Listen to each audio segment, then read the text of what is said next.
আর এদের সঙ্গে যে পর্দা করা কি হারাম, সেই পর্দাকে সে কি মনে করতেছে, হালাল মনে করতেছে। এদের সঙ্গে আমার দেখা করা জায়েজ আছে।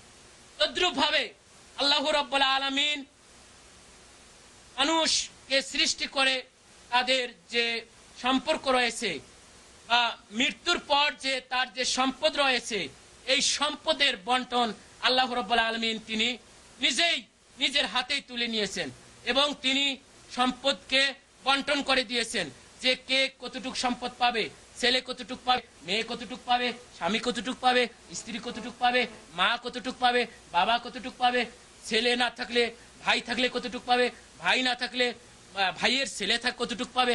এমনি করে আল্লাহ রাব্বুল আলামিন এইগুলি তার নিজের হাতেই তিনি এই বন্টন করে দিয়েছেন এবং সূরা নিসার মধ্যে তিনি এইগুলি সুন্দরভাবে বর্ণনা করেছেন।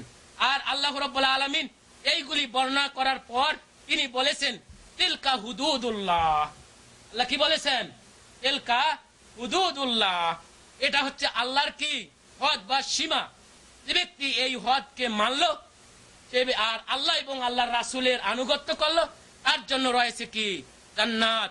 যে জান্নাত এর নিচ দিয়ে কি নহর প্রবাহিত, আর এই জান্নাতের মধ্যে সর্বদাই তারা শান্তির মধ্যে থাকবে। এর পরের আয়াতে আল্লাহ রাব্বুল আলামিন বলতেছেন ওয়ামাইয়াসিল্লাহ ওয়া রাসূলাহু ইয়াতাআদ্দা হুদুদাহু ইউদখিলহু নারান খালিদান ফিহা ওয়া লাহু আযাবুম মুহিন। আল্লাহ রাব্বুল আলামিন তারপরের আয়াতে সূরা নিসা বলতেছেন যে ব্যক্তি আমি যে বন্টন করে দিলাম সম্পদ, এই কোন ব্যক্তি মারা গেলে তার সম্পদের যে বন্টন এটা আমি যেভাবে করে দিলাম, এটা হচ্ছে কি এটা একটা আল্লাহর হদ বা সীমা। আমাইয়াসিল্লাহ, যে ব্যক্তি এই সীমাকে লঙ্ঘন করে অমান্য করে আল্লাহর কি করবে নাফরমানি করবে, আল্লাহর রাসূলের নাফরমানি করবে, ওয়া তাআদ্দা হুদুদাহু, আল্লাহর সীমানাকে কি করবে সে আর সীমানাকে ভঙ্গন করবে, ইউদখিলহু নারান, সে ব্যক্তি অবশ্যই জাহান্নামের মধ্যে প্রবেশ করবে, খালিদান ফিহা, এবং সে এই জাহান্নামের মধ্যে সর্বদাই থাকবে, ওয়ালাহু আযাবুম মুহিন, এবং তার জন্য রয়েছে কঠিন কঠিন শাস্তি। অতএব বন্ধুগণ, এই যারা এই পালক সন্তান বানিয়ে নিল তারা এই আল্লাহ রাব্বুল আলামিনের যে হদ আছে এই হদকে তারা কি করলো, সীমা লঙ্ঘন করলো, এই হদকে তারা ভেঙে ফেললো এবং তারা কি করলো নিজের সম্পদকে, যে সম্পদের হকদার সেই সম্পদকে তাকে না দিয়ে অন্য এক ছেলেকে নিয়ে এসে তার সম্পদকে সে কি করলো দিয়ে দিল। অতএব সে ব্যক্তি আল্লাহর যে সীমারেখা রয়েছে এই সীমারেখা ভঙ্গন করলো, যার কারণে আল্লাহ রাব্বুল আলামিন বলেছেন ওই ব্যক্তির জন্য কি রয়েছে কঠিনতম শাস্তি।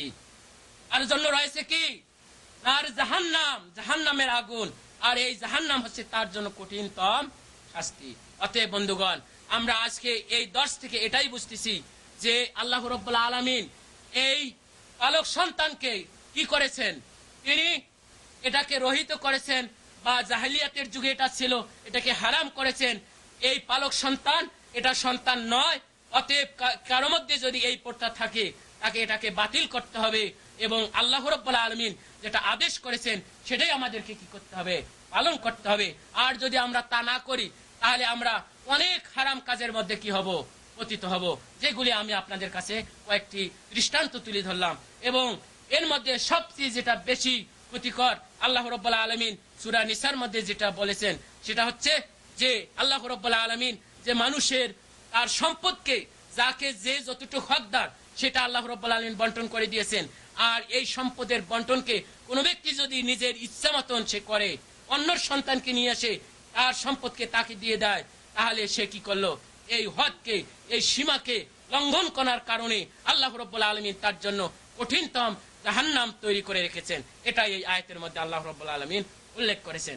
তদ্রুপ ভাবে রাসূলুল্লাহ সাল্লাল্লাহু আলাইহি সাল্লাম বলেছেন কোন ব্যক্তি যদি কারো মিরাজকে পত্তন করে অন্য কাউকে দিয়ে দেয়, আল্লাহ রাব্বুল আলামিন তাকে কি করবে, কাল কিয়ামতের দিন তার জান্নাতকে কর্তন করে আর তাকে দিয়ে দেবে।